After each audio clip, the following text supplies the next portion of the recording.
episode of Ian is a Weirdo. You want to know what's not weird? I knew my cat was going to do this, but I'm not listening to him for right now. I went to Walmart today and I got this shirt.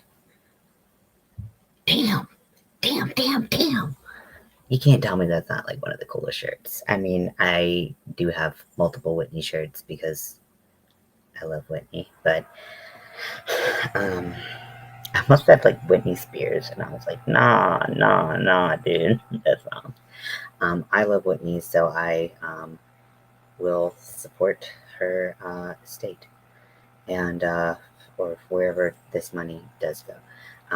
But it is a great pleasure and honor of mine to wear the shirt, and I'm excited about it. So I'm still working on the strap that will go under the bra. As you can see, it's pretty ruffly right now, and we're gonna have to try a few things to remedy that. Now, if it was just ruffly and things laid over it as planned, it wouldn't be a huge deal. But the whole reason we're doing all this work is to have a supportive strap that fits tightly against the body. And well, if it's not doing that, well, it's not doing its job. The whole reason we did it is not. Let my cat do what he wants to do, which I told him he would. Nobody ever listens to me.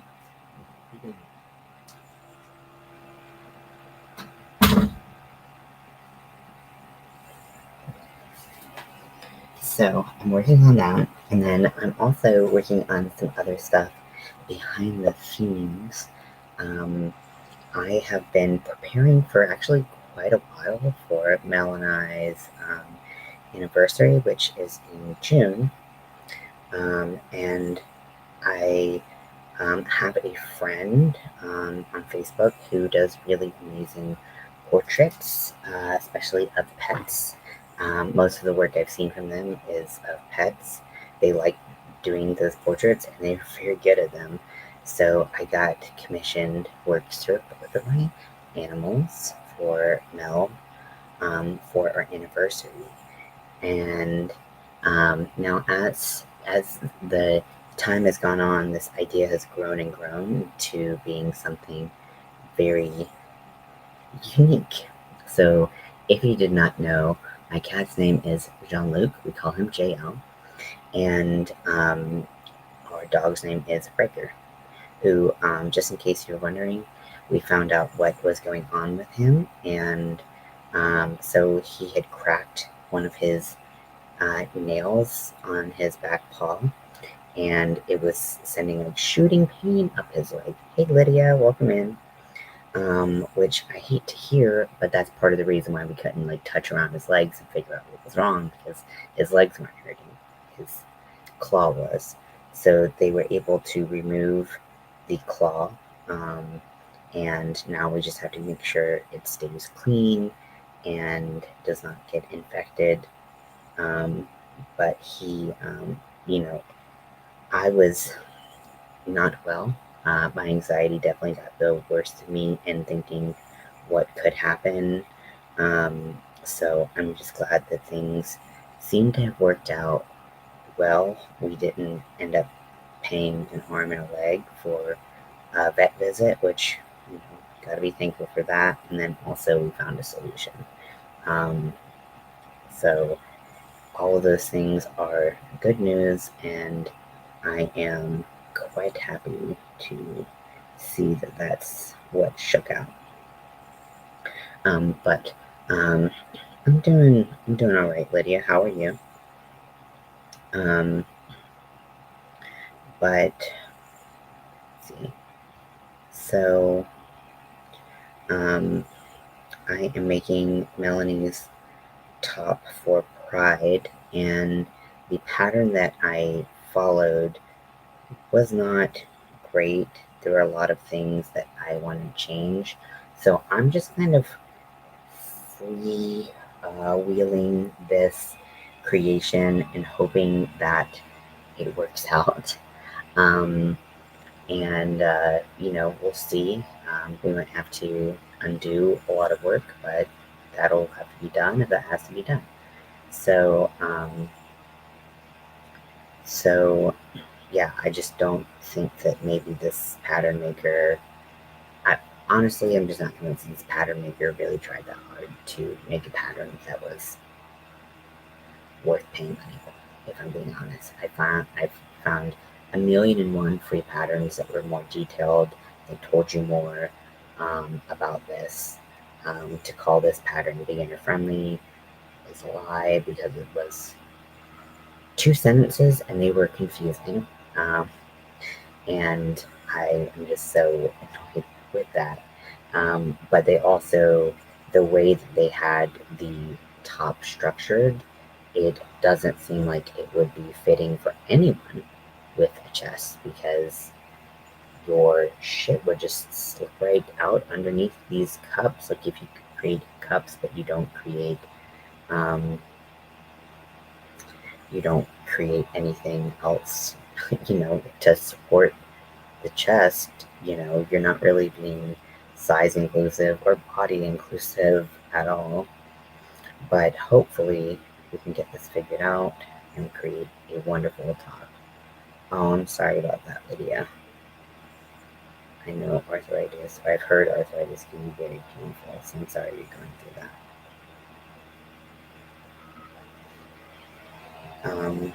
So yeah, so I am doing this. I'm also going to change the structure of the straps.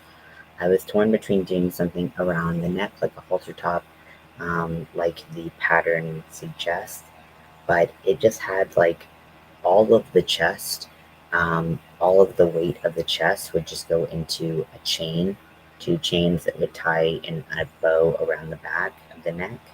And one, I thought that this was not super practical for a larger chest size. And two, I also know that my wife experiences chronic migraines, and I thought that um, the tie around the back of her neck would potentially cause more migraines. So, not trying to make my wife have to deal with more pain than she has to, because I care that my wife is not in pain. Um, so, we're just gonna try to figure out the best way to do this.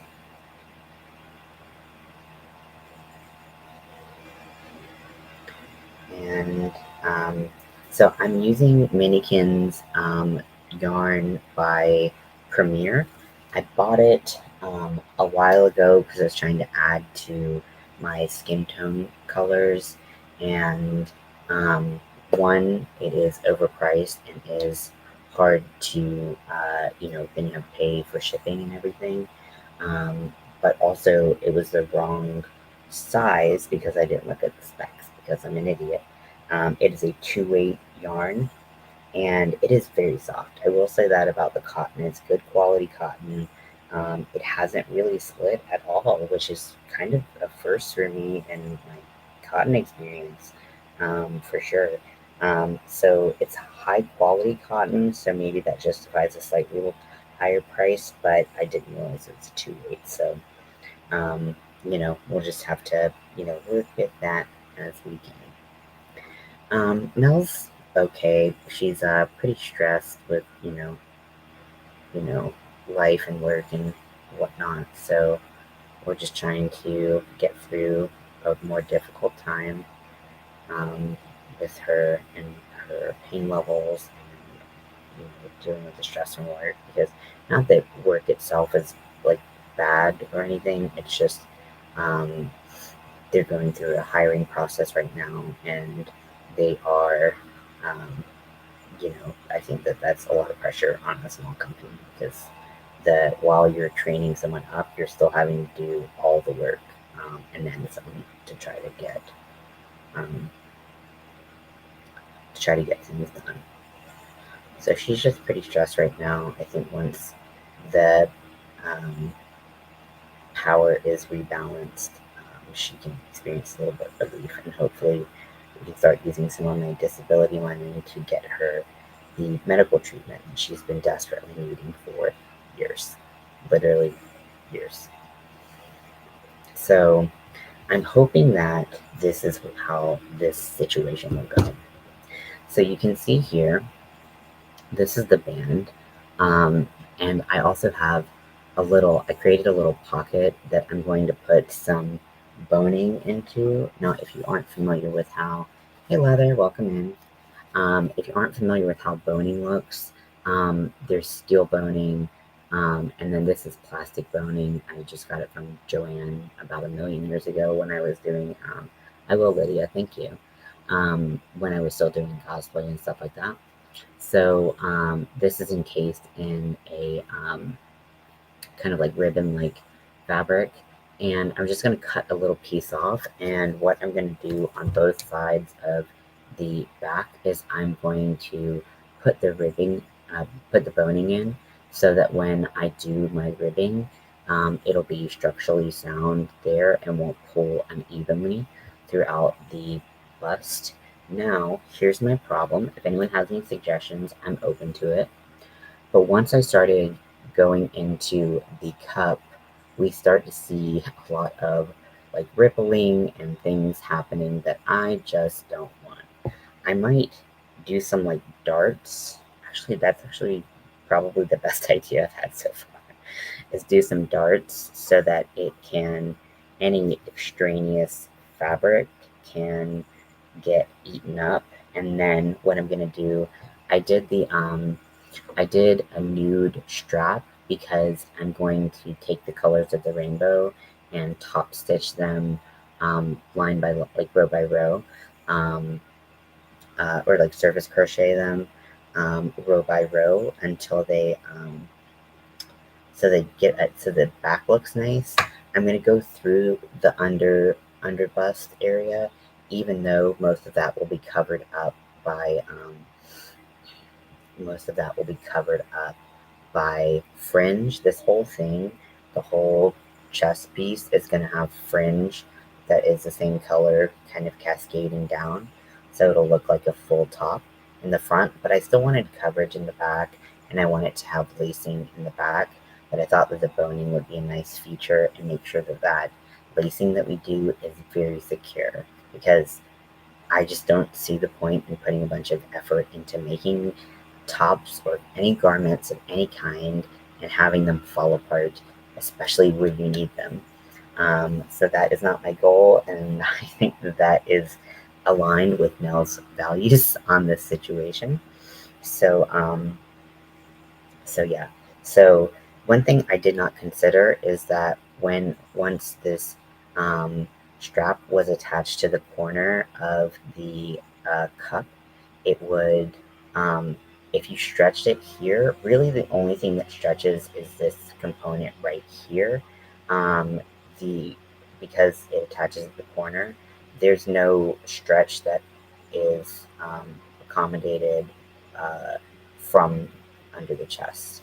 So yes, so these are the adjustments that I've made so far. The cups were made according to a poorly written pattern. I'll I'll continue to say that until my deathbed. This is not like, I didn't need to pay for this, but it is what it is. I'm not going to call out the person who made that. That's not my style, but I will complain about the quality of it because um, yeah, it's actually very easy. The cups are very easy to make. And then I'm just kind of winging everything else. I could look at other crochet tops, but I just kind of wanted to do my own thing with it. And is that creating some difficulties? Yes, but trial and error, um, I love. So, um, plus I can can really do my own thing with it. So, the pattern suggested using a 5.5 millimeter hook with a bunch of different colors of 4-weight yarn. Booby covers, exactly. Um, I was like, but won't you have a ton of gaps with a 5.5? I didn't even need to do it to know that I would have a bunch of gaps. So I bumped all the way down to a 4 millimeter, which was about the biggest I was willing to go. Was fully preparing to go down to like a 2.25 or 2.75, or whatever I needed to make sure that my wife had the coverage she needed. Then I also was like, well, the yarn that I used for the cups are acrylic. It's acrylic yarn, and I I knew that that would be very sweaty, so I wanted to make sure to use a cotton band underneath so it would absorb any moisture. And then I also wanted to be comfortable on the chest because I use value acrylic, so it's a little scratchy on delicate skin. So I was gonna do a lining of cotton and try um, doing try doing uh, that instead with using my sewing machine and these. And then I actually have these again in my cosplay forgotten uh, shit pile. And I was gonna line them, but then I had these cups, these molded foam cups, and I'm like, I don't need to line them. This is perfect. I will just do this. So I'm going to hand sew this cup, molded cup, onto the chest. No, I've had a lot of time to think about this. And then I was like, should I do the halter or should I do straps that go over the edge? Also, look at my shirt. I got it at Walmart today. It's Whitney, bitch. Oh my gosh, it's so good. I hate the color. It's giving me 90s Taco Bell. um, if you know, you know, but it's okay. It's fine. It's got Whitney Houston on it. I don't give a shit what color it is.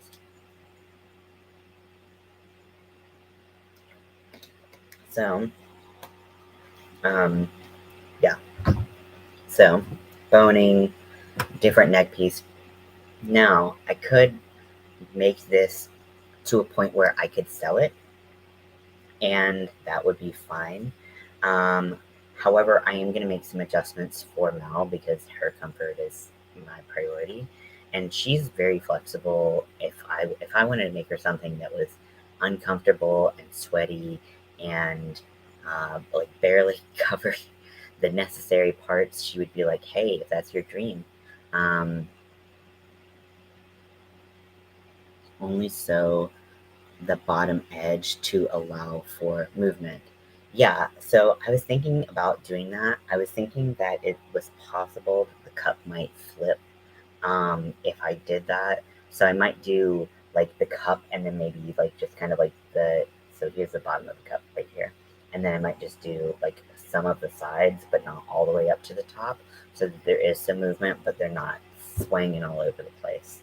So I don't think I'm gonna attach the full cup because then it can move with her chest as it moves, but not too much that it will be revealing. Thank you, Lydia. I'm very proud of it. Whenever I find a good shirt, I kind of like feel that sense of accomplishment. Total dopamine rush of like, yes, it's finally happening.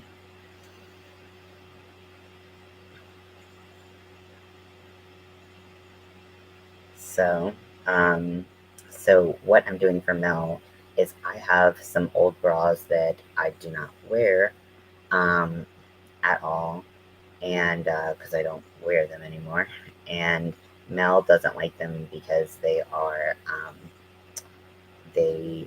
the way that my bras used to fit, they used to go more into the armpit area, just because of the way I'm shaped, and Mel's not shaped that way, so it's pretty uncomfortable to have that rub. Whereas for me, it's the only thing I knew because that's where the placement of things were. So while I would love to donate bras to like trans folks, it's the size that I was wearing just it's super highly unlikely that many people will get use out of it. But I'm not cutting up all my bras. I'm literally just cutting up one of the like 10 that I had. Um, but the ones that I have that were my favorite, because I got the ones that I really like were from Soma Intimates. If you have a larger chest, they are pricier bras, but they are 1,000 times the quality of Victoria's Secret. You don't have to deal with the people who work at Victoria's Secret, and they carry larger sizes. They also carry smaller sizes. Like they're good, really good quality bras. But one of the things that this bra that I'm going to be dismantling has is it has padded straps, which when you have shoulder pain because of your chest, it is insane the difference it makes. It's like putting like memory foam, like going from sleeping on concrete to sleeping on memory foam. Like that's what it's like. So I will be just taking the straps off of it. I can, it could be converted into like a strapless bra. I'll probably incorporate it into another project sometime eventually, but right now, not for not not really. And also, it wouldn't be usable for this because it has such a big strap in the center that it would show heavily through um, through this. So. Um, It's just giving me more options to play with, and I'm super excited to be making this. Now I'm going through the back loop only of the ones in of the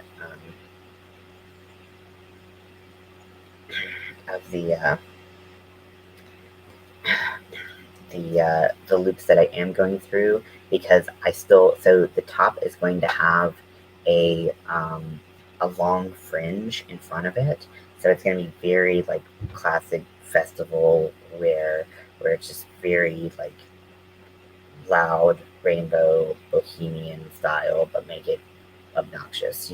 So um, yeah, I can never hook them behind my back. I always did the hook in front, just scooted it around. But that's not everyone's um, goal. So I don't know many people who can do it behind their back. I always thought that was insanely impressive. But I've heard, yeah, for sure. I've never been to or ordered from them. Yeah, so for me, it was like they constantly were arguing about my size because of how I measured. But then when I tried on the bras that they measured me for, because they're like, you can't be that size. And I'm like,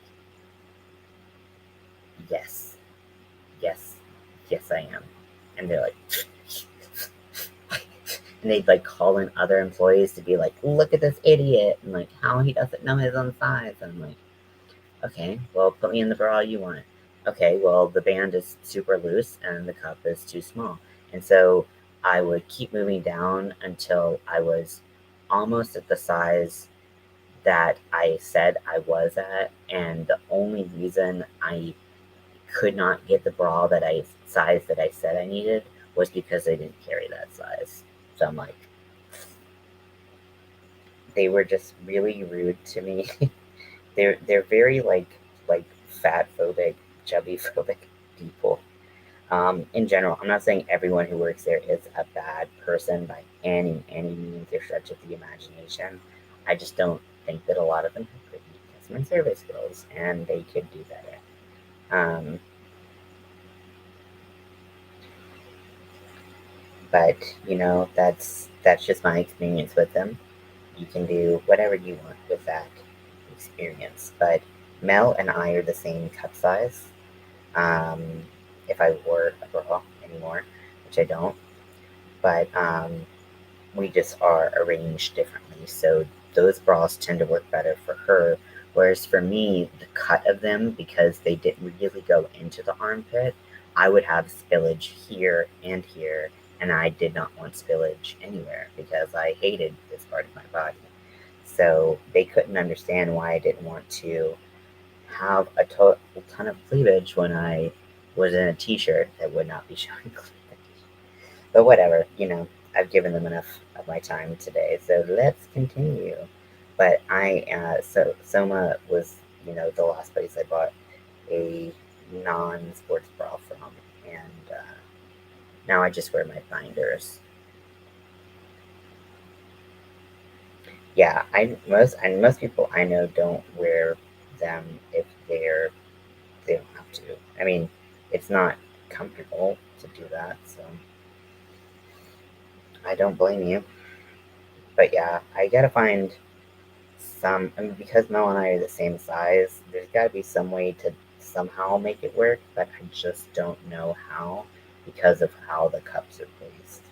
Um, and I could become a better sewist, but that's doing structured garments, like a structured bra, that's a unique talent that I don't think I'll ever possess. But never say never. But I just, for me, it's like, well, I was always looking for, well, what's comfortable for me. I think we should be on tiny hoodies then. Normal size. Um, I honestly, like, everyone I worked there, everyone I ever met that worked there was pretty tiny as a person, but none of them were chesty, if that makes sense. Like, they probably maxed out at like a C cup. So could not understand the large chested struggle, and uh, that kind of made people feel bad for experiencing that struggle, if I'm being honest.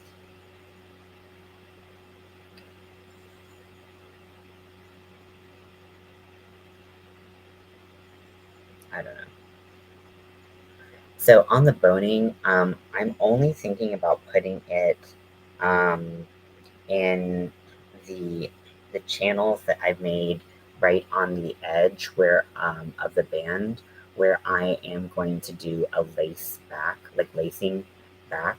So I want to have enough structure. So there's a little, you can kind of see that it's thicker right here, and that's because I've created a little channel that I'll sew the boning into, and so that'll keep this part straight.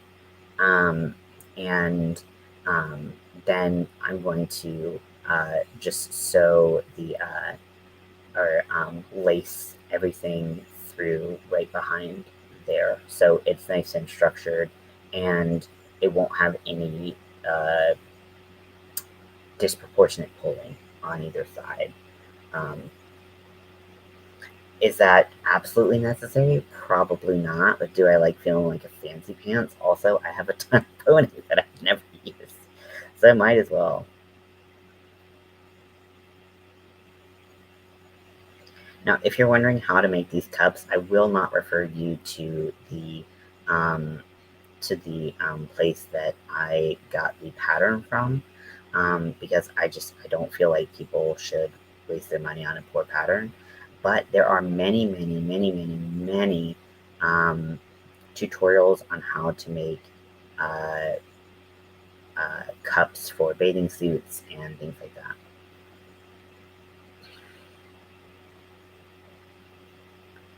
Thank you. I'm pretty proud of it.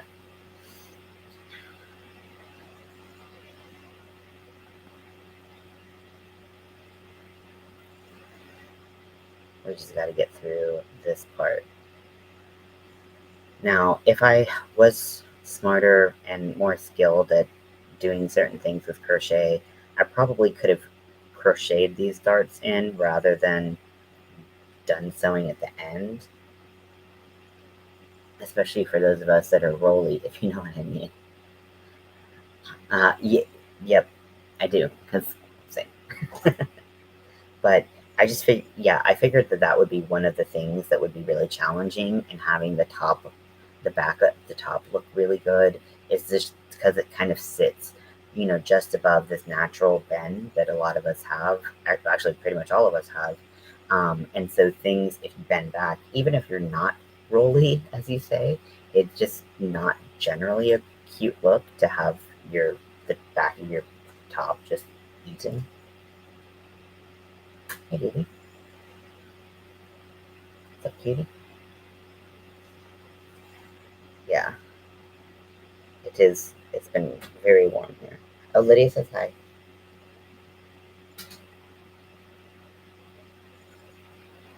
But I will say that I do really like working with this cotton. It is very nice. I think the pricing is a little off. I think that about a lot of premier pricing, unfortunately. But I do think that the quality is nice. So if you're looking for a nice 2-weight cotton, um, and you don't need a butt ton of it, I would definitely recommend Dominicans. It's nice yarn. It's just, wasn't what I was looking for when I bought it. So that's my own fault. It's okay. I'll learn it. Hey, little broken boy. You're gonna be so sad out here if you don't have that much room to lie down.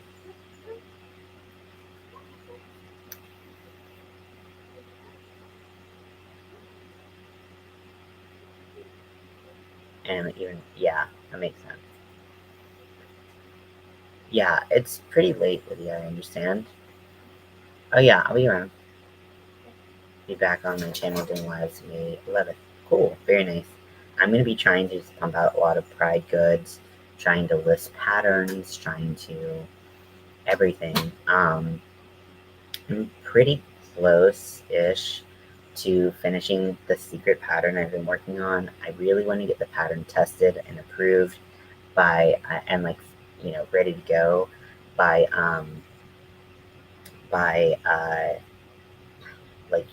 Pride Month. I don't know if that's possible. I guess technically we're a month away from Pride Month as of today. Yeah, Leather. I don't know if you heard. Yesterday I went, or maybe this morning, I came on YouTube and was talking about my dog having a vet appointment today. We didn't know what was wrong with him.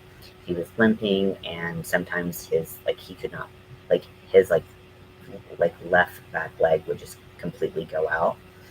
Um, and we didn't know what was happening. We were pressing on his muscles and kind of his hips and stuff like that. Nothing, no reaction. Um, Thank you for being here, Lydia. I do appreciate it. And we didn't get any reaction, but and we checked everything and we looked and couldn't find anything. Um, so it turns out, well, what happened today when we got to go to the vet is literally his toenail was just dangling off, and we're like, well, that wasn't there yesterday. Of course, it would be the day that we go to the vet, then the problem would be apparent. So he basically has an exposed, very exposed, nerve, quick, all of that. Um, and he's just having a lot of nerve pain, and it's susceptible to getting infected, which of all the things, that is very, very light on what could have been wrong with him. I've been having quite a bit of anxiety lately, so mine went straight to worst case scenario. And I'm so glad it was not worst case scenario. In fact, maybe best case scenario, because it's treatable. We just have to watch him. And oh my gosh, I can't express how thankful I am that it was not a bigger emergency, because it really could have been, and we just would not have known. Um, well, I mean, if we didn't go to that, but I'm sure we would have noticed it just dangling off at that point. But we probably still would have gone to the vet to get them to take care of it. But at least we would have known, and there would have been no even idea of exploration behind it. Yeah, I was thinking hip dysplasia was in the middle of my anxiety. Uh, Other things were higher on the list of what I was anxious about. And I think it was just that anxiety mind where your mind just jumps to the worst conclusion possible. And you're like, I don't want to have to put my dog down today. That's what I was thinking. I was thinking that that's what was going to happen. And I know maybe that's so far fetched. Actually, I know for a fact that's very far fetched. But that's what high anxiety will do to you. It will put you in the absolute worst case scenario. Um, so I think it must have cracked slowly, and we didn't notice it, and then it just got to the feeling where it was that bad. Got to the point where it was that bad that it was just hanging off. Um, and he couldn't step on any soft ground, so he I think so. I asked the vet. Um, I was like, "Is there anything that we could have done to prevent this? Are we not trimming his nails? Because we don't really trim his nails. His nails are black, and usually when we go to the vet, they'll trim them up a little bit, but they don't do too much." Too emo. I'm too emo for sure. Me with my teal, my dirty looking teal Whitney shirt. Um, but but uh, the vet was like, this happens all the time to dogs. Um, Part of it is that he will go from a complete standstill to be just shooting off like a rocket towards squirrels or deer in the yard or whatever. Literally anything, he will just be off. And So just like the pressure of running on nails, it can just be too much. And so it can happen to even like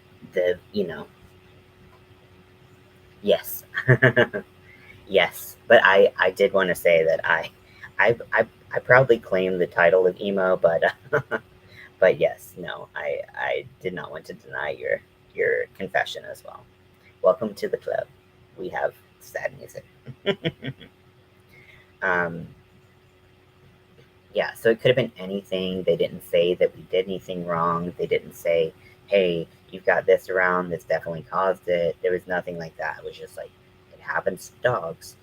Okay, well, good to know. We can keep an eye out for things, going forward. And, if this, we can also know that if he's taking his antibiotic, he's still not favoring it. They said call them back in like 2 weeks and see if there's been any improvement. So hopefully in that time we'll start to see some improvement.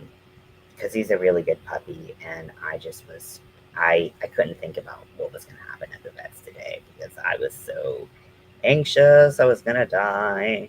Um, so luckily that didn't turn out to be anything that wasn't a common, fixable, treatable problem.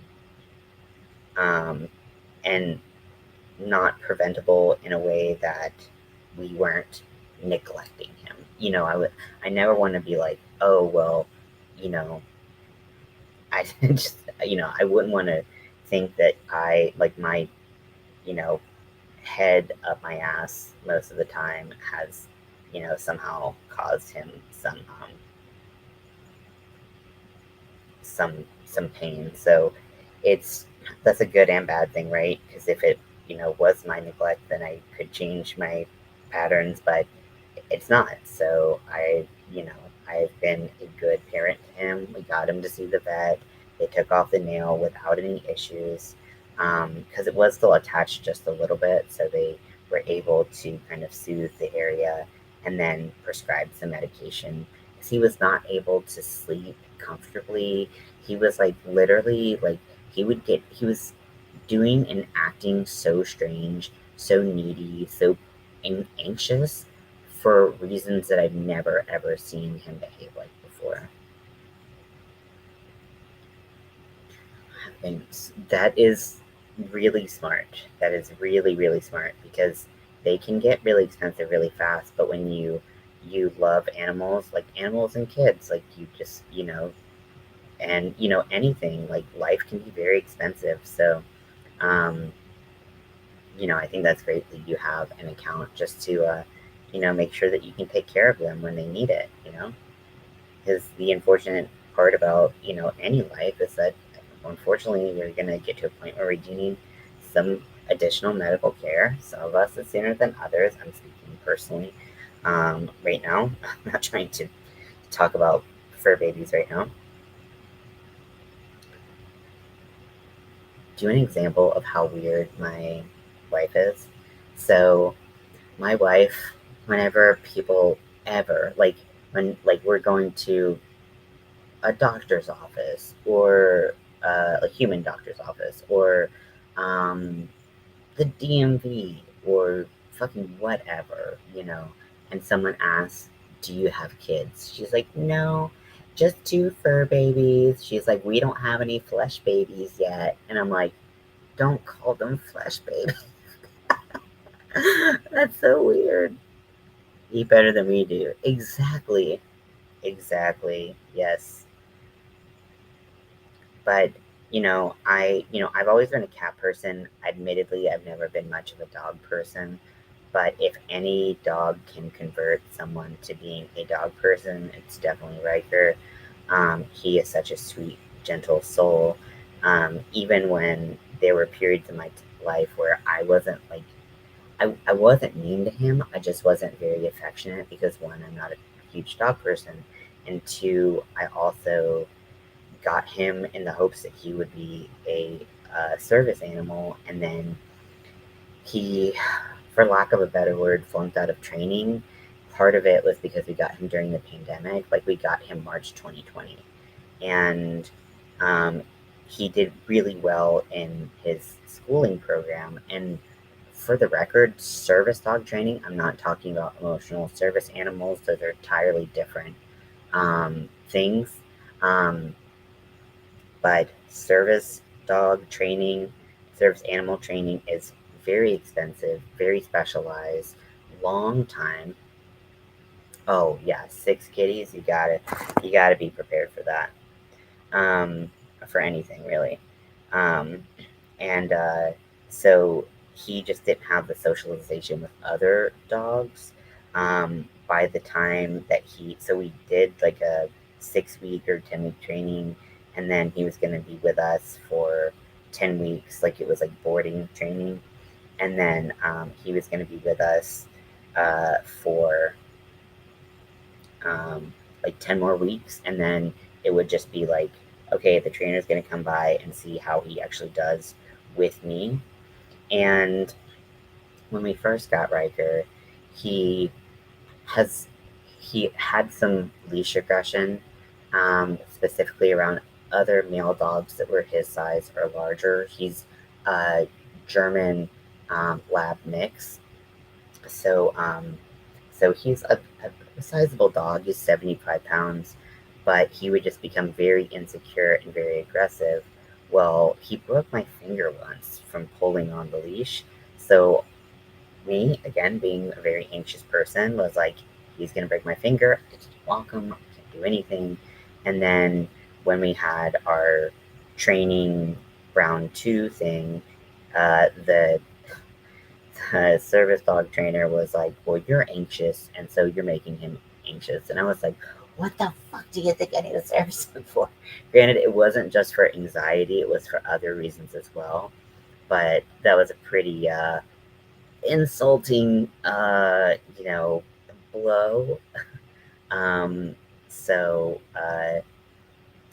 we didn't have the money and didn't want to put him through the ringer again to try to make him a service dog. So I was pretty disappointed that he couldn't be a service dog. And so I just was kind of emotionally shut off from him. And I also was scared to walk him. And so that was really difficult. However, he has I love that little son of a bitch now. um, he is such a sweetheart. He has, my wife says it, and I totally agree that he has hearts for brains, because he's just so full of love and just a sweet, sweet pup. So yeah, I probably can, if I just wanted to do the bra piece, I could have done it in white and it would look like clouds. Granted, it wouldn't have held anybody in under any circumstances, but it would have looked cool. But no, I went in flesh tone so that the rainbow around the outside, that's the lab in him. Yes, for sure. Um, but he's a great dog. Very powerful, but great. Um, but I did just order him a new leash and harness set that I'm really hopeful for. So I don't know if you've heard of Two Hounds Design. If you have a dog that's larger, this might be something worth looking into. That is tough to walk on a leash. If it's fine to walk on a leash, then you don't. Is it Designs or Design? I think it's Designs. Um, so this, and they do have things for smaller dogs, but I don't think you would have the same issues with smaller dogs just because you're a lot larger than them and you can hold them back easier. But so they have a specially designed, and they're not the only people who do it, but I guess they're kind of like earlier. Yeah, incredible. He's wonderful, and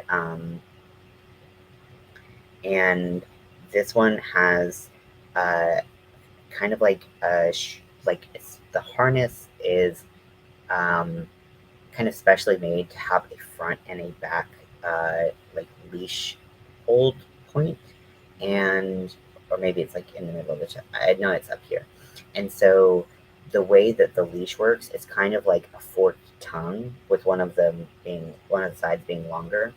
So you put the harness on, and then you get the shorter end on one side. And yes, my old roommate had wolf dogs, and they were and are. One of them was very big. The other one uh, was like lab wolf, so he was like about my dog's size, maybe a little bit larger. He is, but yeah, she had this one that was, damn, he was a behemoth. But yeah, but he was a chill ass dog too. He was really cool. Um, his name was Chewbacca. He was a sweetheart. Um, but uh, but yes, so I just found out about that. They're actually a North Carolina company, which I did not know when I ordered from them. And then I looked at the shipping details, and I was like, oh, they're literally from 3 hours away. I probably could have just driven to pick this up. You live and you learn. I mean, I don't even think they have a storefront, so I don't think I could have actually driven to pick it up. But whatever. Um, I just hate paying shipping so much. I can't explain it. I just hate it so much. Yeah. So if you know anyone who has a hard time with leash pulling, leash aggression, anything like that, the longer part of the leash attaches up here. And so what happens is that this part will pull first on the dog, and all your tension is on that shorter part of the leash. So I like they showed a dog that was known for pulling, and they're holding the dog leash with their pinky. Like, as someone who's broken their finger before, I'm a shit my pants. That is what happens to me. But will I ever try it? Not a damn chance. Not a damn chance.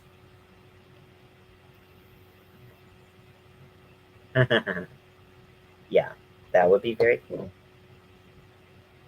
Um, yeah, wolf dogs aren't super popular here, but my friend just had a wolf dog and has been exclusively about the wolf dog life ever since because she just loved that dog so much.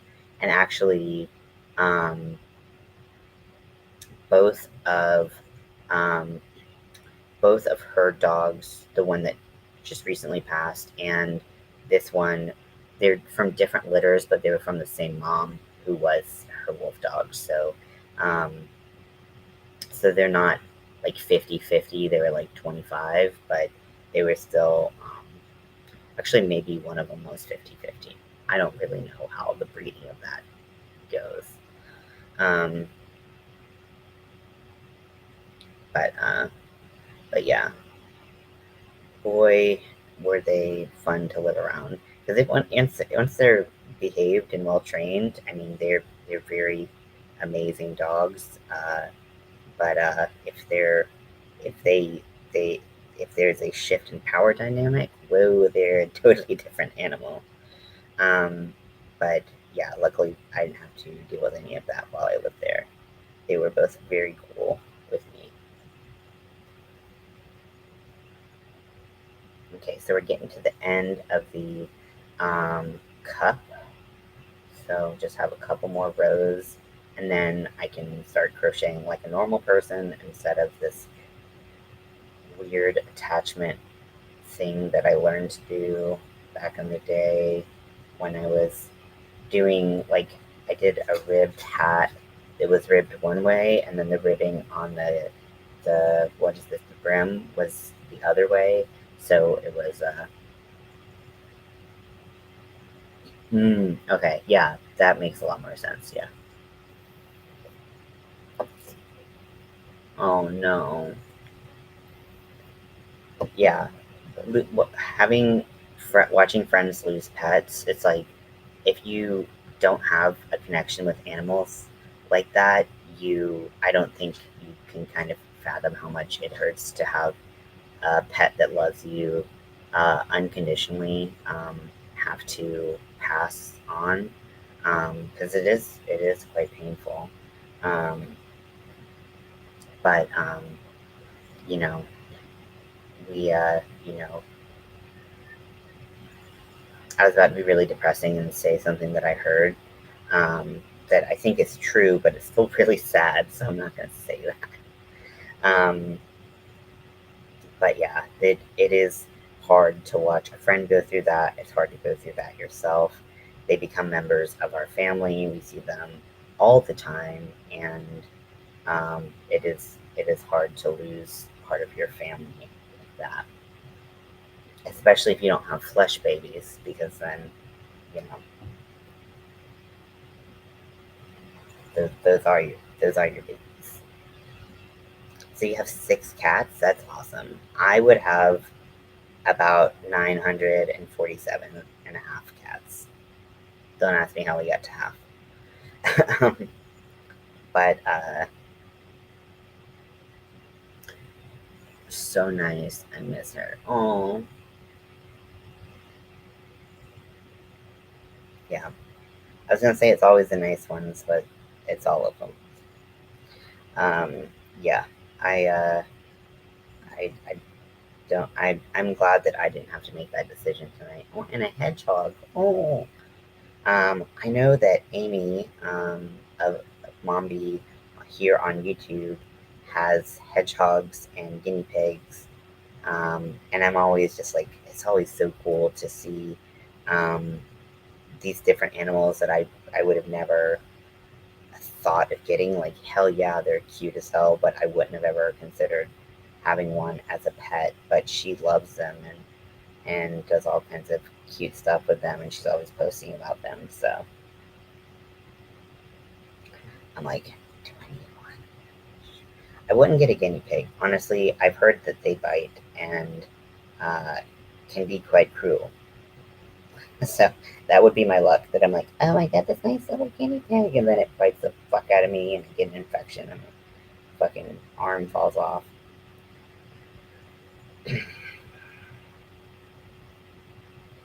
I have been hospitalized. Well, I wasn't hospitalized. I went to the hospital. I wasn't admitted.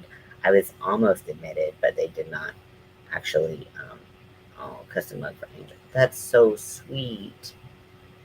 That's so sweet. So now that Mel's asleep, I can tell you. I mentioned it a little earlier, but I didn't tell all the deets, and I don't think you're in the room yet. So, oh, you have a hedgehog. Oh, that's so cute. What's your hedgehog's name?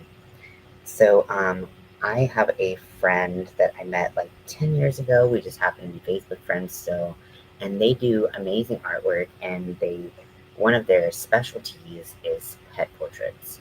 And I think it is a very special talent to be able to do pet portraits because they are so like like people and pets. They're you know um, um, you know it just if someone's good at them and captures their like personalities, I think it's really amazing, and this person does a really good job at that.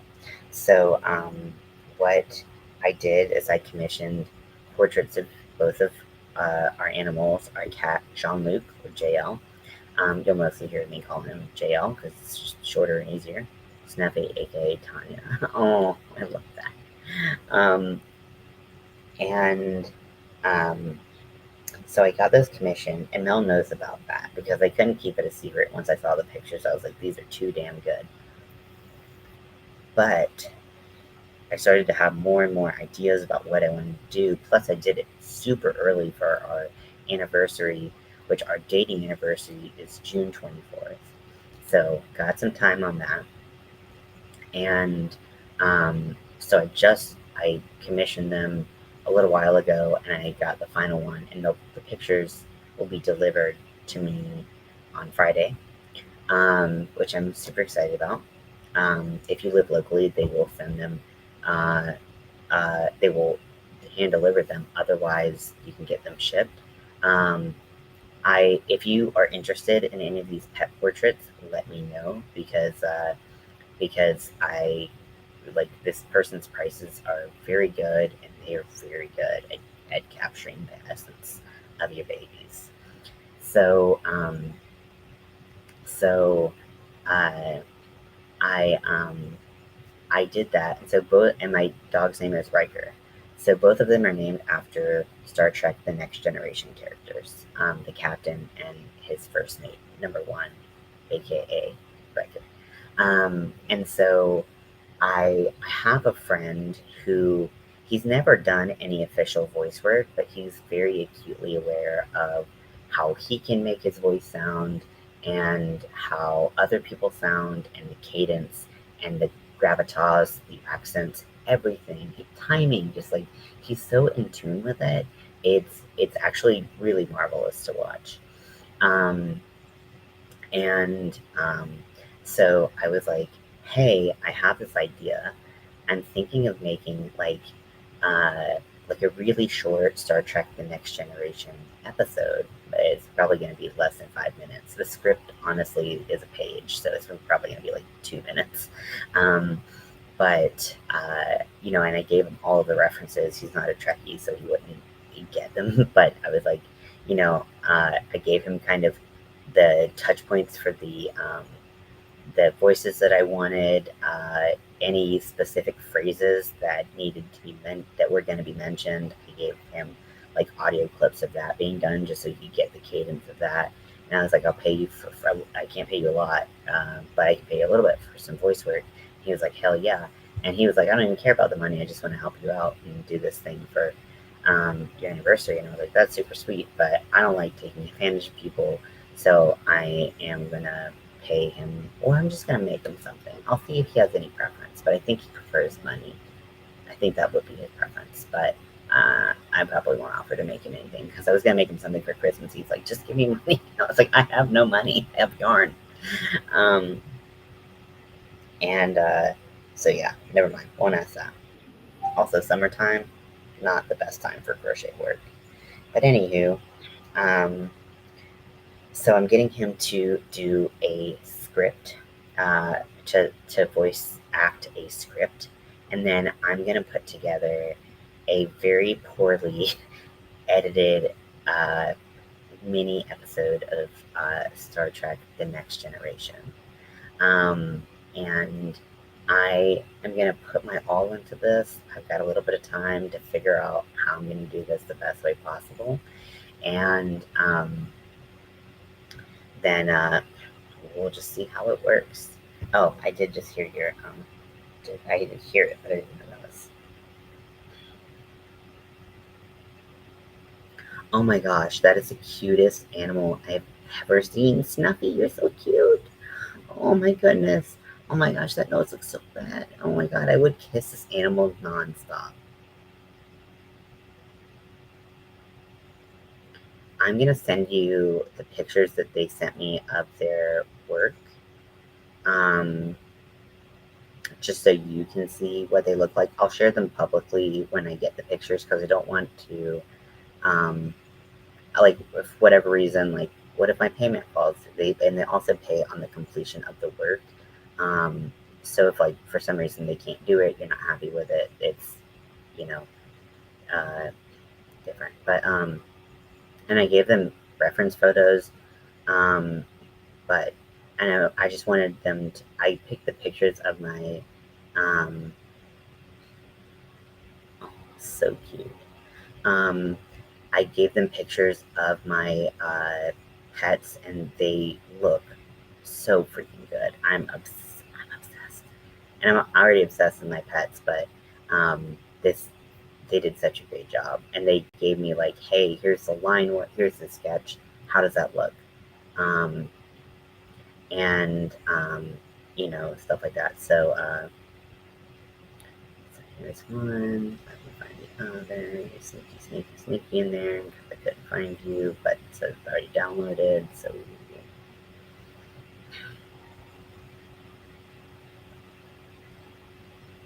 but if you want me to send you some connections, if you want some pet portraits, also like size, level of detail, like do you want outline, do you want color, all this stuff, um, they're willing to find what works within your price range and things like that. So, damn, where's this picture? It says I have it. Won't let me re-download it, but oh my gosh. Where are you, kitten? It was after Fall Out Boy, right?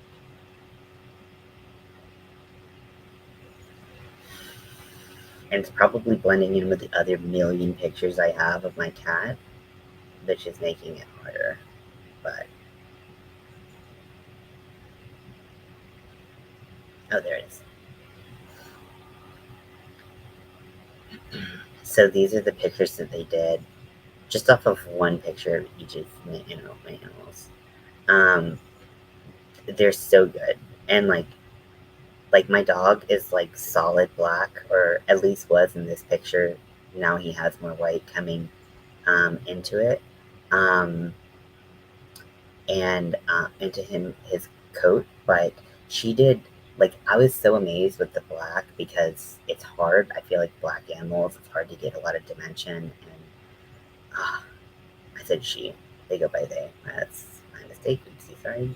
And then they did such a great job on my cat because his fur is so like light and fluffy and downy, and he has so many different shades of light orange and browns and grays, and he's so uh, like light that I feel like it's hard to get the detail. But like the fuzz, the whiskers, everything's so good. But yeah, if you want pictures of your cats or your hedgehog or anything, just let me know and I will give you their information. Because I honestly can't recommend them enough. But that is what I'm doing for my anniversary. I know, right? They look exactly like the reference pictures. Like, they're so good. I'm just like, you're amazing. Don't ever change. I mean, continue to develop your skill because, that's what, art is. What's fun about art is that you can stay still or you can keep moving forward and try new techniques that make your life easier and whatnot. And, but if you want to keep growing, which they do, I was like, I will share the fuck out of you. I will share. I will tell everyone in the world about you. Okay, let me watch this video.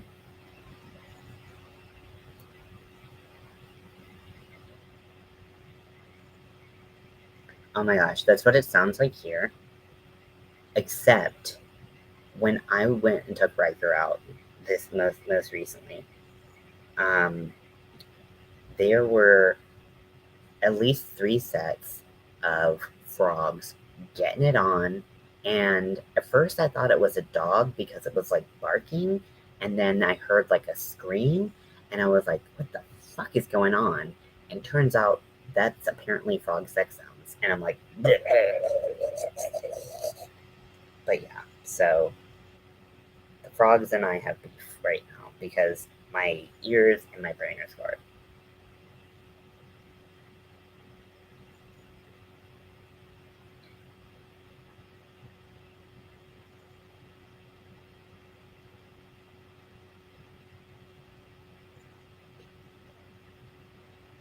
Right beside a lake. Oh yeah, wow, that's a lot, but it does sound like that, just like that here.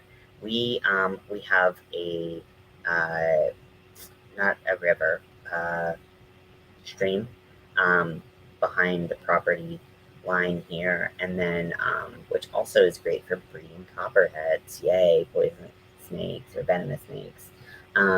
But we also get a lot of frogs, a lot of animals just in general, and because we're right up against the woods.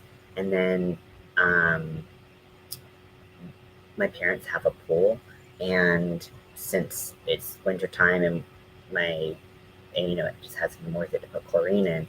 Now we basically just have a very small pond in our backyard, which the frogs love doing it around and then jumping into it with me.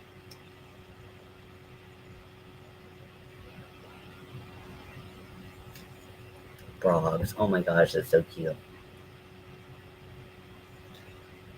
Your little flesh baby. Yes, yes, in snake territory. I don't. I don't fuck with them. I'm a big fan. Even the ones that aren't venomous, I'm just not a big reptile fan. It's not like I think that they're not okay to exist. I just don't want to touch them or be anywhere close to them. I don't mind like lizards and geckos and stuff as much because they're small. They're usually pretty skittish. They're not aggressive. Snakes, you don't fucking know what you're gonna get. And here, because we are close to like breeding, like in the stream, that's where the copperheads breed.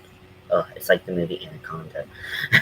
And but baby copperheads, and I imagine it's this way for a lot of venomous snakes.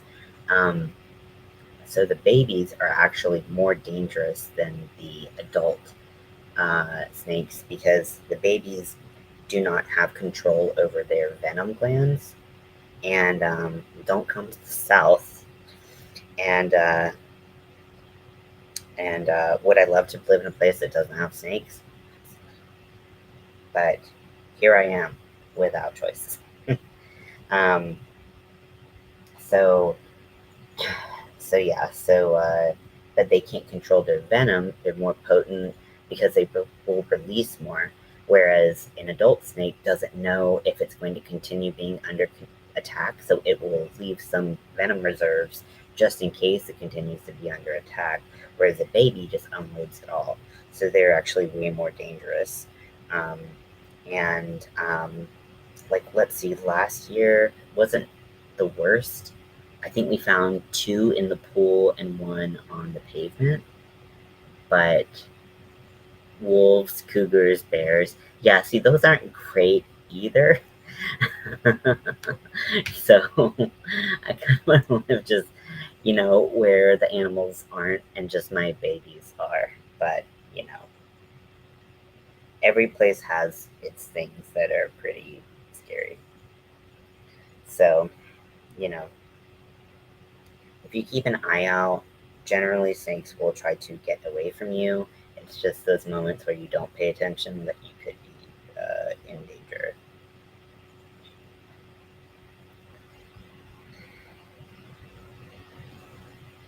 Okay, so I'm just finishing the last strip up that goes directly underneath the cup. And now I'm going to start the trek to the other side.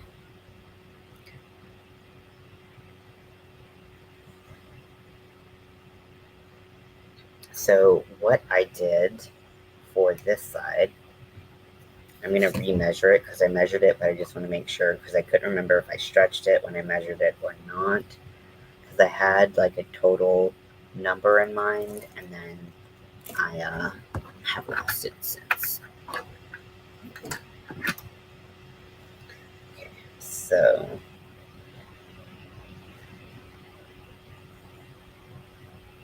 Okay, so the part that is not doubled over is 5.5 inches. Let me see, that's 1, 2, 3, 4, 5, 6, 7, 8, 9, 10, 11, 12, 13 rows of double crochet.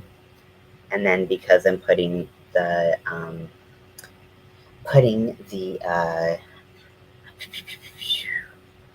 not binding. What is this? What is this? Boning.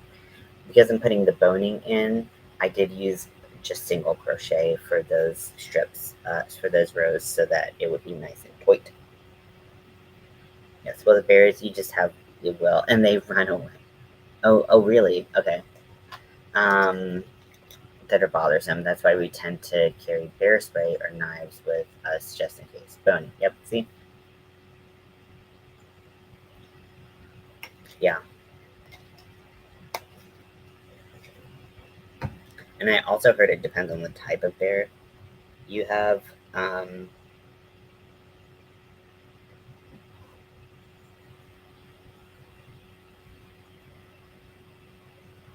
um,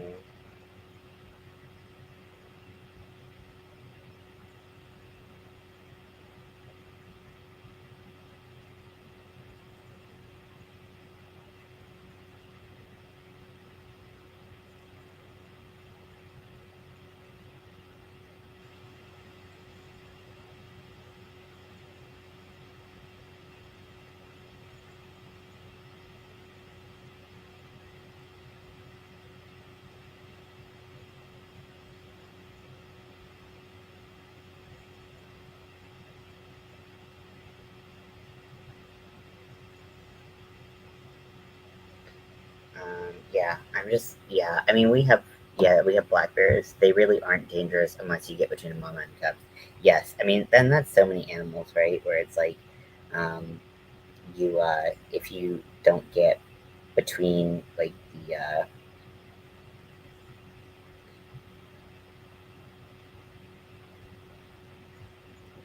the parents and the babies, because any animals are likely to react really, really poorly. I think we have black bears here in the mountains, but I don't live in the mountains. I live kind of in the middle of the state, so we don't really have those in the area. So luckily, don't have to deal with that particular uh, animal. Uh, but somebody does. Okay, why do I keep losing my hook? There it is.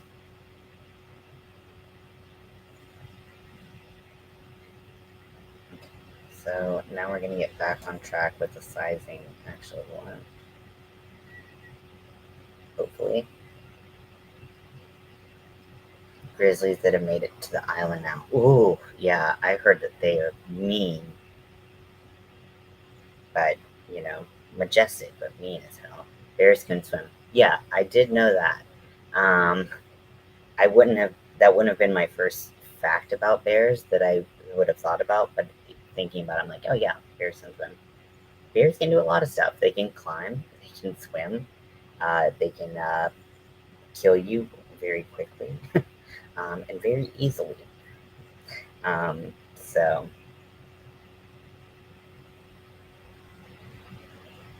I would not mess with one. That's for sure.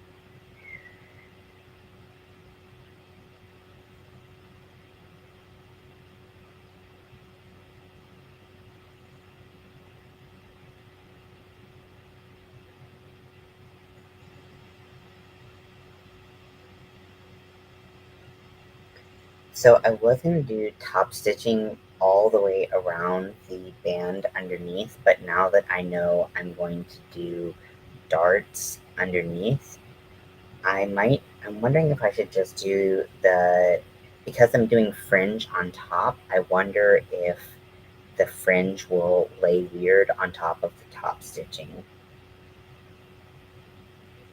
Probably not, but I can always add more top stitching if I want.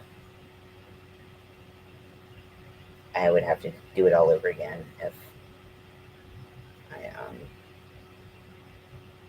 if I did it all and then realized the fringe wasn't um, doing what I needed it to do.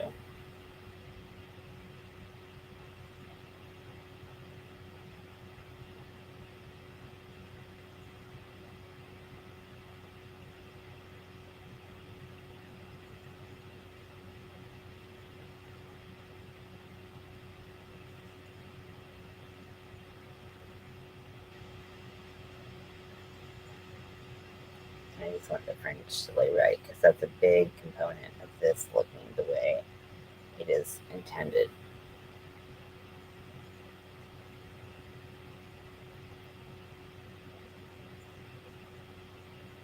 You read something. I've seen bears from short distances, but across from the mainland. Oh wow, yeah, I didn't think about them swimming that long. Wow, yeah, okay, that is news to me. Animals are wild. I mean, wow, that sounds so dumb to say. Like literally wild. Animals are wild. That's dumb. But yeah, no, nature's crazy. There we go.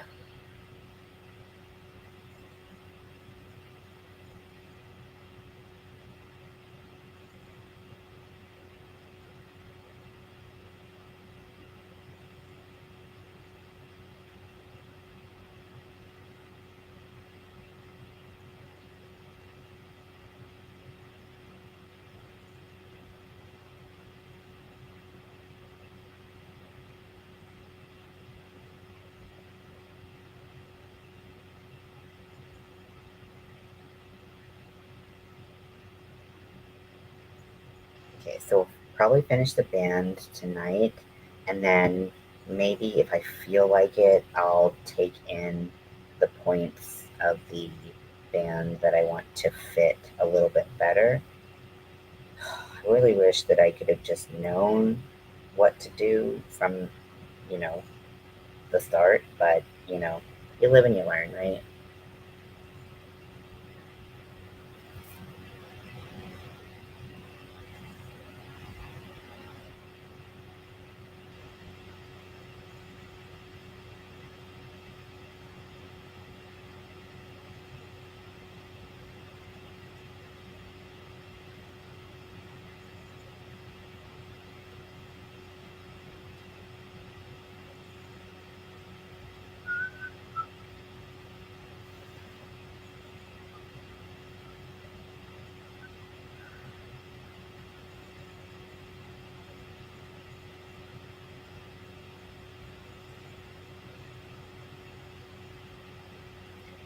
I know you're used to thinner yarn and oh, good night. And his rocks. I know you're used to small yarn and small hooks, but I am not. And so getting the tension, I mean, the it's not as bad as I thought it would be. This is a 2-weight yarn and a 4 millimeter hook, so really the hook's not the issue. It's just the yarn being a little bit thinner than I want. But so tension isn't too hard to maintain, especially after you're used to it after making a whole doll out of it. So basically, you have a piece of fabric. So if you have sewn anything or anything like that, um, it's hard to make something that is 2D into 3D without cutting out part of it. And hey, Rudy, welcome in. I think you are Uh, maybe on the other side of the world. Okay, AM Central. Okay, I was like PM. I was like, we're on different sides of the world. Yes, it is 2:27 a.m. here Eastern time. Um, I'm not sure what that means. Still in type 45. Yeah, I'm not sure what that means. Yeah, I just used it because I wanted the stitches to align with the 4 millimeter I used with everything else. Um, I'm in Houston, Texas. Oh, very nice.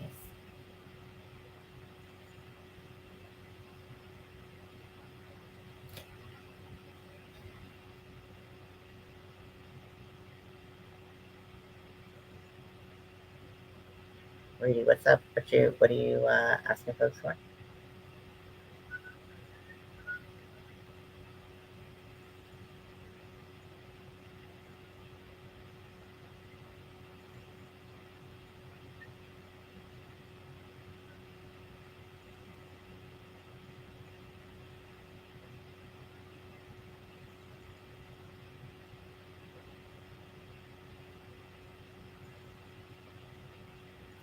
I hope that I'm confused. What is happening? Um, but welcome in. We're just chilling, talking about me making or working on a festival pride top for for pride. So what I was talking about with darts is basically you deal with them a lot, um, to know for sure. Okay. Yes. So not we don't really talk about politics here. Um, not that I'm opposed to politics, but because they can be so polarizing, everyone has really strong opinions about them.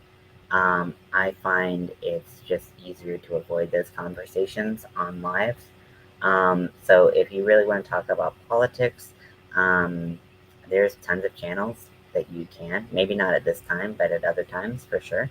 There are plenty of places to talk about that, but unfortunately, this is just not really the place. So yeah, just a heads up.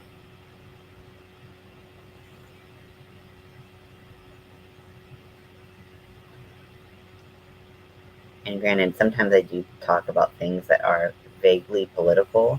Um, it's never to, it's just to share my own opinion. I always get a little squirrely when things get like that in the chat because I feel like I said, they can be very polarizing and they often don't lead to productive conversations rather than to just kind of arguing. And I don't really enjoy that. So I like keeping things, we can get serious and, whatnot. Oh, I do know that trick. Yes, I was a math major and taught people. I was also a math tutor, so I taught many, many, many, many, many, many people their nines.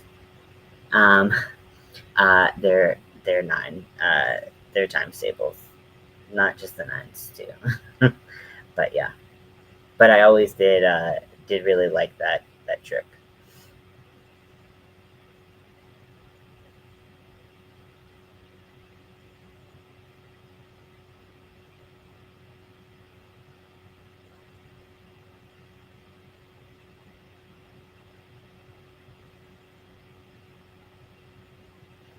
I I have this when I was in treatment, they gave us like a composition book, and in the back of it, you know how some notebooks and composition notebooks will have like random little facts in the back of them. Well, one of them had a times table, but I think it was the other comment that was your look. Yes, yes, indeed, it was. It was not. It was not the. It was not the multiplication of it all. Um, so, uh, so, but in the back of it, they had a multiplication table, which I'm like, okay, cool.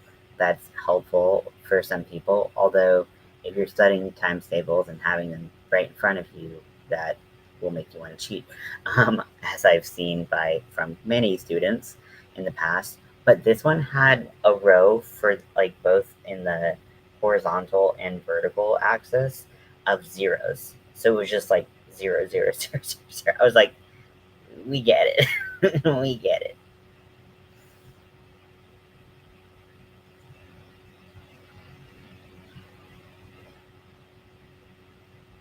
It was very silly because like having ones on there has always felt like minorly silly, but it's good to teach the what is it, the identity property or whatnot, and then to teach things like even divisibility and things like that. So have ones, keep them there, but like zero, no. I was like, don't. Why is zero on this? You're literally just taking up room to take up more room. It's so weird. But yeah, I used to be really good at math. Really, really good at math. Practical, applied math. But once I got bonked on the head, I think I just hit the math slash emotional control center of my brain, which who knew that they were the same thing? Because we're told that they're on different sides of the brain, but they no longer communicate too well. And yeah, I just can't do math anymore, unfortunately. I mean, I can do simple math like that, but a lot of numbers just fucks me up in a way that I'm not happy about because I really did love math. And, not a lot of people like the subject, and that's okay. Everyone's got their different things. I didn't like, English, but, there are people who love English. That's their true passion. So I, you know, sorry, my nose is so itchy, just like the outside. But there's no way to have this many piercings in your nose and not look like you're just like having a fit. Um, so I apologize for that. Um, but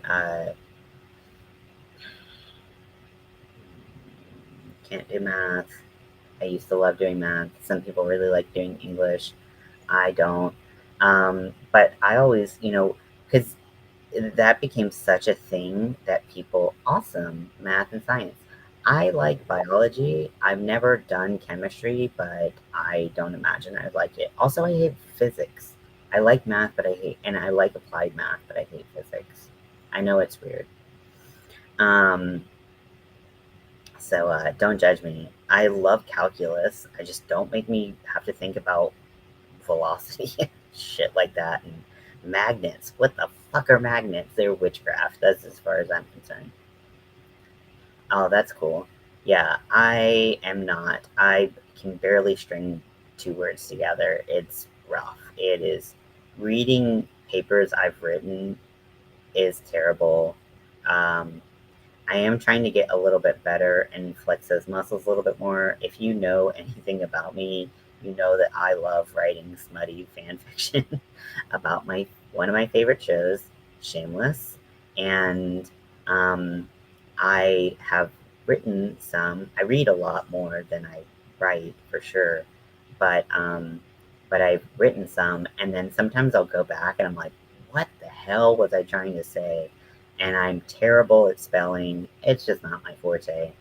So, I think some people have the gift, and I'm not one of them. But, oh yeah, when I was studying math, when you tell people you like math or that you're studying math, people are like, I hate math. That you get that almost every day, if not multiple times a day. It happens so often. And when I was tutoring, what was hard is that these parents were talking about how much they had hated math, how useless it was, in front of their kids who were struggling with a subject that they need to learn. That will actually help them a lot because they're like, well, when am I going to need algebra? Well, actually, algebra is super helpful in a lot of scenarios, depending on what field you go into, but a lot of fields. And then also, it teaches you critical thinking skills. It's like doing puzzles all the time, you know? But I did actually not 100% calculations, and it had me, and it to me was, yeah, exactly. I did like a pre, like, I don't know, it wasn't like pre chemistry or something like that, but maybe it was just in like biology that I had to do some of the chemistry calculations, and I was like, I don't get why this happens because I don't care. Like, it's cool that it does, but I don't care. I just don't care. And I come from a hardcore math and science family. My dad, uh, by trade, I suppose, was a mechanical engineer. So um, calculus and physics are his jam. When I barely scraped by in college, physics 1 and 2, and I just did algebra based. I didn't even bring calculus into the picture because I could do calculus. I couldn't figure out what the fuck we were supposed to do. Um, and like batteries make like a little bit of sense to me, but then can get really fancy circuits, and those don't make sense to me at all. But then magnets made me want to just give up like, on everything and just quit school in general. But yeah, so parents would say in front of and my mom's a dentist, so she was a biology undergrad, and then just loves biology and chemistry, so really strong math and science background. I was the only one who went for pure math. Um, but I totally excel. Oh, very nice. Um, but yeah, so all of these people, all these parents would say how much they hate math, how useless it was going to be to their kids who need to learn this skill, whether they like it and they will use it verbatim or not.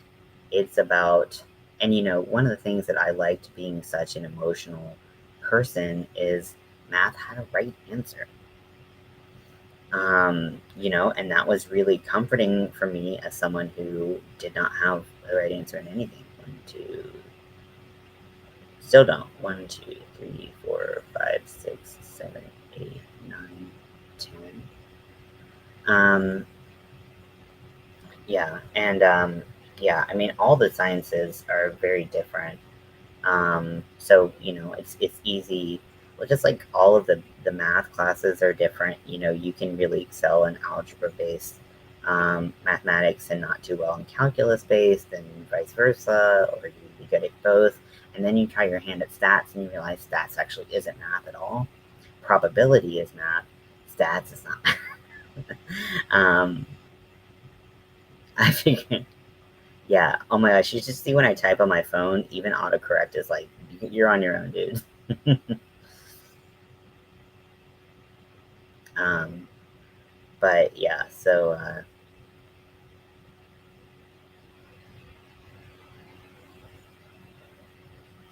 yeah. But yeah, so I eventually started, um, I eventually started replying to people when they said math is stupid. Oh, math, ew, ew, ew. I was just like, well, that's why they pay me a lot. Like, math tutors make a lot more than like English tutors. And I was like, this is why they pay me. So, keep hating it. You are raising my paycheck. Maybe not the nicest thing to say, but literally when you hear that 100 million times a day for years, you start to get a little bit of an attitude back to people who say it. You're like, fuck off. And usually that would shut people up because they're like, okay, well, that's why we're paying you. And they wouldn't ever complain about.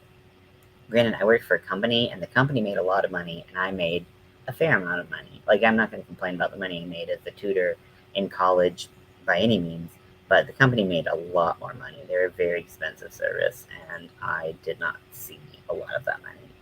So that was a little bit rude, but whatever. Um, but I tutored, I think the youngest I tutored during that time was third grade, and then I tutored up into um, uh, into 12th. And then I actually did do some specialized tutoring for the actuary exams that I took. Um, uh, and those are very specialized in their goals. So the types of problems you see and the way things are presented uh, is really quite different. Because that's effectively getting your master's degree in um, like all things mathematically insurance based, if that makes sense. Like all the math that makes up the basis of everything we know about insurance. That's that's what I did. 1, 2, 3, 4, 5, 6, 7, 8, 9, 10, 11, 12, 13. So I did tutor that level as well, just because I had a real passion for the subject itself, that I did independently because it paid really well. And then I also just wanted to get more people who are passionate about the field into the field. A lot of people looked at the salary of the job, and they had done well in a lot of schooling in the past and didn't take it very seriously. So when the exams came coming, they got their shit rocked. And so if I could help people avoid that and get them passionate about what we were learning, give like real life examples of why we would need to know these things, then it was a lot easier. I didn't tutor in all the exams though, because some exams I barely passed, like if I'm being honest. So I'm not going to tutor in something I don't know that well. Okay, so I've just reached my 13th row of double crochets from the end of the cup. So now I'm going to do 6 rows of single crochet. And what you said earlier about using something smaller than a 4mm on two weight yarn, I absolutely agree. I just, like I said, I just wanted to line up with the cups, which I did use the 4mm for.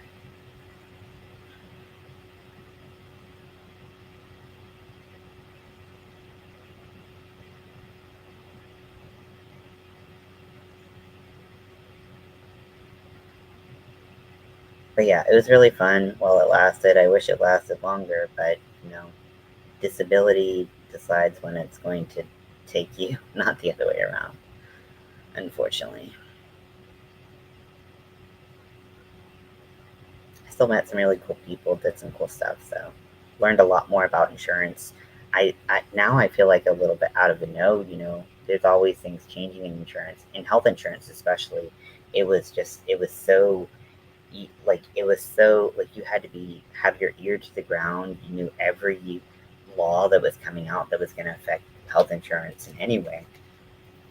And I know health insurance is very different um, in Canada and in the States, but there's still actuaries working in Canada, health actuaries working in Canada, but most of them work for insurance plans or like the government or private insurance, or they work in other health like vision or supplemental or dental.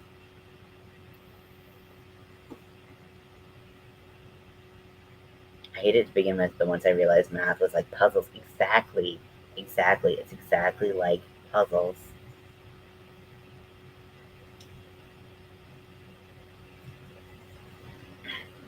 And I get for some people it will always be very challenging. They might have a desire to learn, and they might just not excel in it, and that's totally fine. It's all about the balance of just like trying, doing your best. Yes, I've heard that you really, really do need math for a pharmacy. Um, so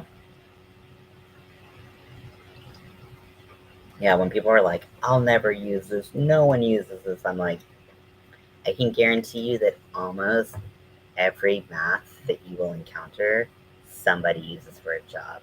With the exception of pre-calc, I'm not convinced anybody actually needs that. Even if you use calculus a lot, you don't use pre-calc. Like some of the things in pre-calc you don't really use. I guess if you were going into physics and you were doing like some real hardcore trig,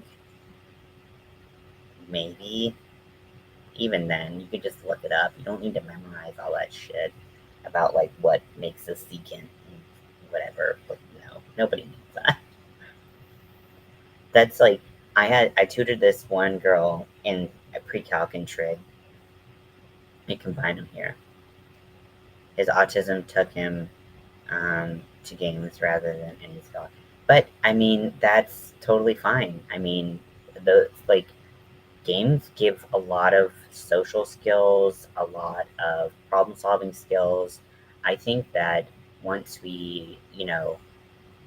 it's easy to be like, well, I learned this way, it made so much sense to me, and want to give that gift of knowledge to other people. It's totally fair to want that. Um, but but everyone learns differently, and there's power in that. It's what could have the opportunity to create a more well-rounded school system. Just knowing how to you know uh,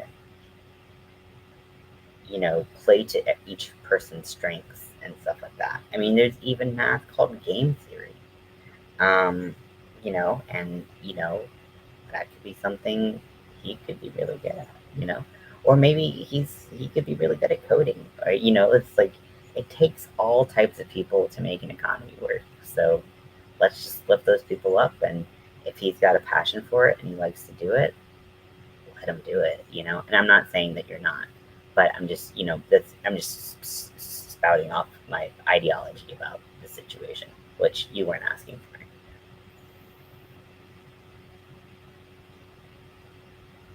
I want to be done with this band. I'm so close, but I'm just like getting motivation.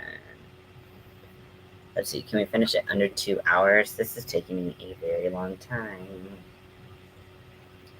The band that's not attached to the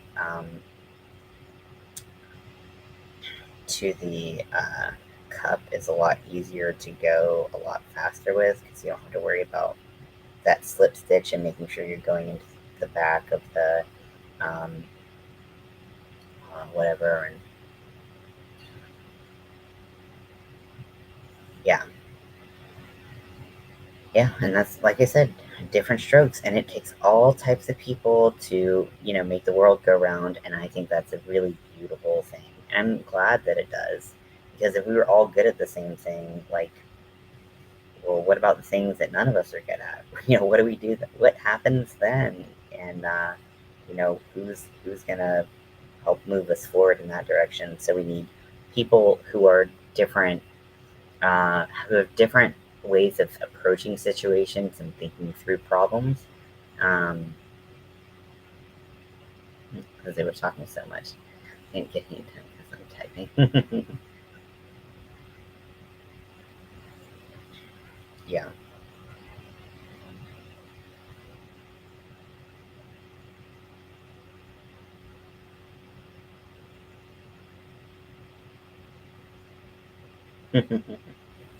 So I just like the people playing into their strengths. I would never put anyone down, and I'm not saying that you are. Oh, I did not put that. Nightbot, I told Nightbot not to do this, and it's doing it anyways.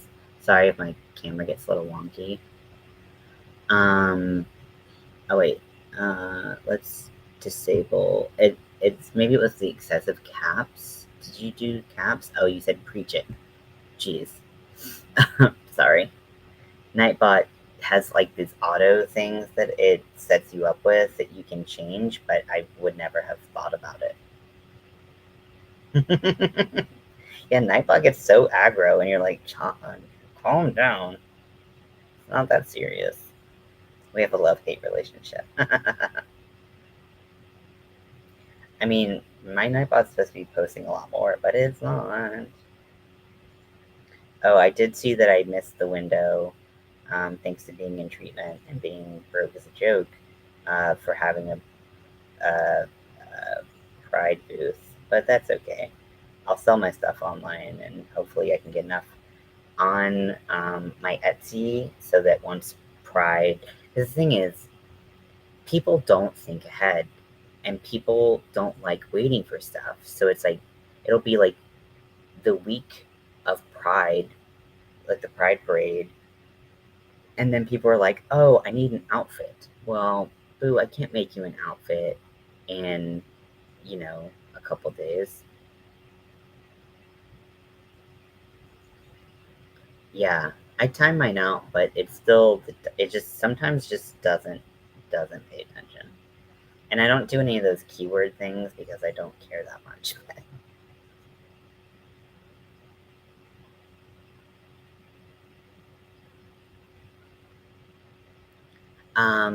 So I don't have anyone doing the booth at Pride. And I had so many things that I wanted to make for Pride that um, it would be hard to share one just with space anyways, but they sold all their booth positions, so they're not even taking applicants anymore. All the people who knew they could do it and had money to do it, um, already took up those spots. I was thinking about going in with a friend early on, but then thinking I might not have enough to make. But but then it was just like, nah, I actually can't really do this, and I need more space. So sorry, but it's okay. I'm gonna have Mel, myself, maybe some friends model some of my work, so that hopefully we can drum up some business like that.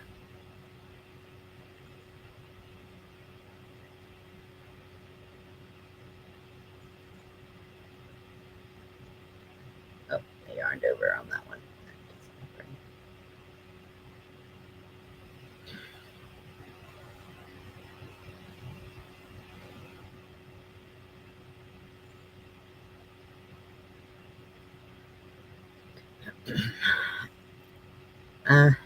I don't sell a lot of stuff anyways, mostly because I take a lot longer, and because of that, I try to charge a reasonable amount. Um, it's not really. It's mostly it's mostly just vendors. There's not even really a parade at this one. There's a parade at the one in Durham, but the Raleigh Pride one doesn't. It's more a stage and then just closed, like two closed off streets that intersect, um, that vendors are all set up on. Um, so,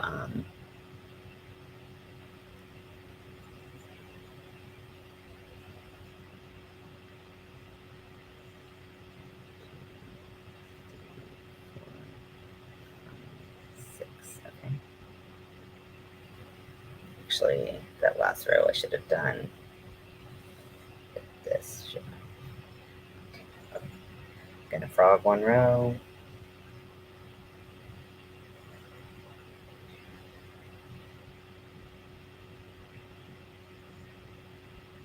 And go back in.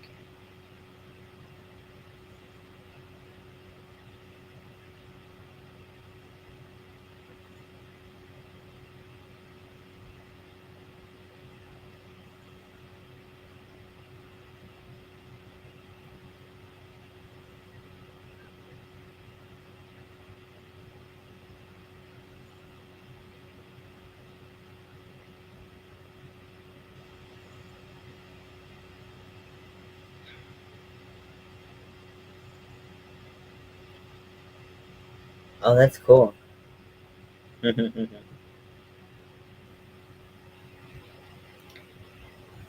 I don't think it should be a surprise why my eyes just zeroed in on the word boob, and I'm like, hmm, yes, yes. And then I was like, oh, yes, boob, boob tube. Yep, okay, got it, got it. I'm back, I'm back.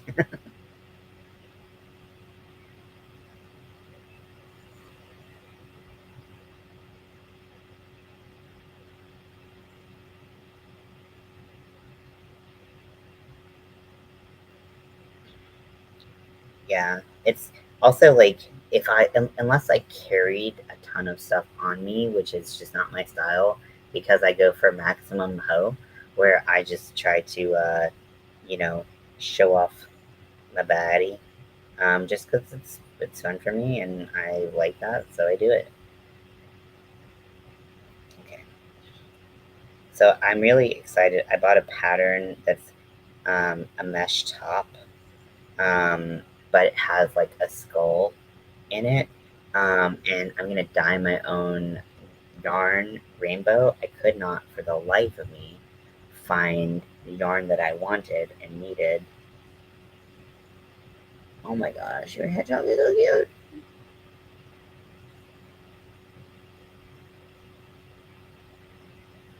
Oh my god, those little sniffies. Oh, that's why it's snuffy. Does she sound like that all the time? That's so cute. Oh my god, that little nose. Oh my goodness. Oh my goodness, it's making my day. Cute. Oh, little yip yips. Oh, that's so cute. I love those. They're so cute. Very good work. I like that a lot.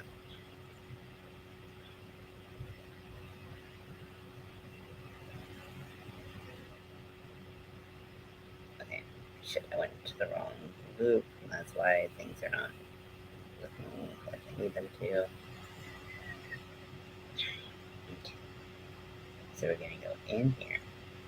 We're gonna go in here. And then we're gonna do this.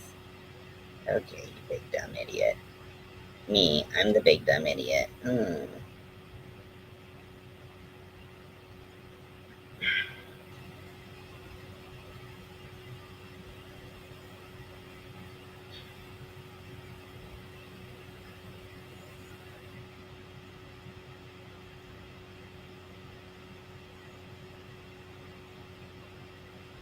just answered you verbally. Yeah, I've been there.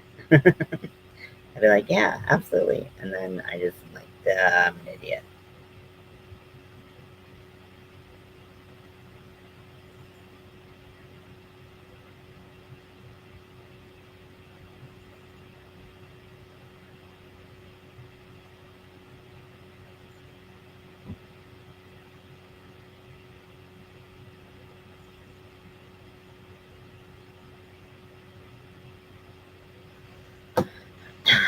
Yes. Oh, that's so cute. I've seen some people who do use them, make larger ones for like trash bags and stuff, like grocery bags, so that they can repurpose them and use them for other things around the home. I've also seen people do ones that they would keep on their car rear view mirror, and that can hold things. Um, Nice. They're super cute. I have loved that this like resurgence of um, Sesame Street items. Um, I haven't used or made many of them, but doesn't mean I don't love them.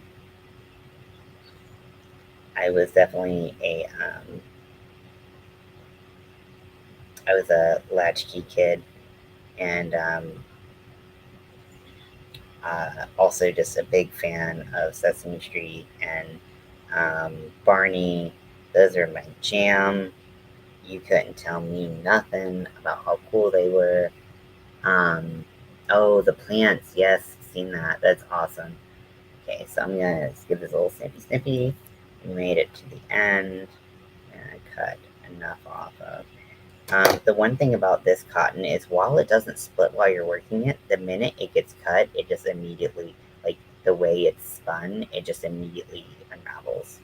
So now I have that band, part of the band done. So this is what it looks like. So what I'll do is there will be certain parts of this pattern where I'm going to take this and basically um, make a pleat out of it so that it pulls it together like that. It'll be sewn up so it'll look a little bit neater, but also probably here in the middle. Um, so these to create, uh, because now I'm taking something 3D and making it 2D basically. Um, you don't need a whole lot of witchcraft and wizardry to get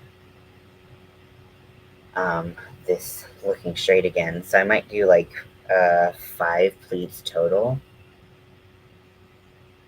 Yeah, I imagine. I imagine. So keep doing you.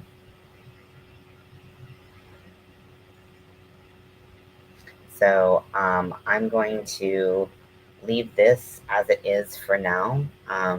Yes, the cups are as large as my face, and yes, that's literally what me and my wife are working with. So, I mean, I'm not complaining on her behalf, but um, on my behalf, when I want to get them removed from my body as quickly as possible, I can't complain. So, yes, so I will work on making those adjustments, and then I'll do some of the top stitching on the sides to create a nice pretty rainbow effect, and then I will do add the boning, and then we'll have to talk about what goes up here. Oh, I didn't, nope, gross, ew, ew, ew. Okay, okay, yeah. Yeah. And you'll see those a lot in like fabric patterns. Really, we don't see them much in crochet patterns because you just crochet what we want it to look like. So this would be like, increasing or decreasing or something like that. But because I didn't quite know how it was going to work out, I didn't even do that. So, so yeah, so this will make it nice, and I'll stitch it down so it's nice and comfortable on the skin. Again, the minikins from Premier, so after doing that band, this is how much I have left. It was 180 yards to begin with, so this is a little less than half of all it looks like. Um, this is a 2-weight cotton. It is very, very soft. I believe it's 100% cotton. And it does come in a pretty good range of. I heard that got delayed. Yeah.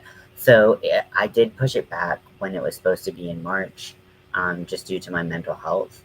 It's currently scheduled for July, right after Pride, but um, we'll have to see. I'm just keeping my fingers crossed that it doesn't get delayed again. But because I was hospitalized, even though I was hospitalized for a different reason that they say they will push the surgery back for, they really don't care about the fact that I'm bipolar, and they just are determined to make my life as miserable and helpless as possible. If I'm being honest, and just very, very fucking grumpy, because this is the third scheduled top surgery appointment that I've made. So we shall fucking see. Not counting my eggs until they're hatched. But I do recommend this yarn. It does come in a very small, little tiny amount. It's 180 yards for the minikin. It's pretty pricey, and then shipping is pricey from Premier. But if you get them on Hirschner's goes on sale more, and they often have deals on shipping. So that's usually a better option. However, being in Canada, I don't know if those shipping sales apply to you or not. I think they do, but I'm not sure. So I think they do ship internationally. So yeah, I'm going to get ready for bed. Thank you. Oh, very nice, very nice. Well, not nice that they've gone through, you know, the not great stuff, but good that you have seen people get it done and stuff, because kind of feels like the odds are against me. But yes, I'm going to call it a night. But I hope you have a great evening and slash morning, and I will talk to you later. Neither way, shipping and costs are more expensive. Yeah, yeah. Premier isn't super cheap. Either way you slice it. But Hirschner's I do like, because they do have good sales frequently. Um, they did take away their Halloween yarn, which I think means they're just taking it off. They're taking off to restock, but usually when they're restocking a yarn that they have, they will they'll just say it's out of stock for a while and it's coming back in blank. But they didn't even do that. They just took it off the website, which I don't really understand. So, anyways,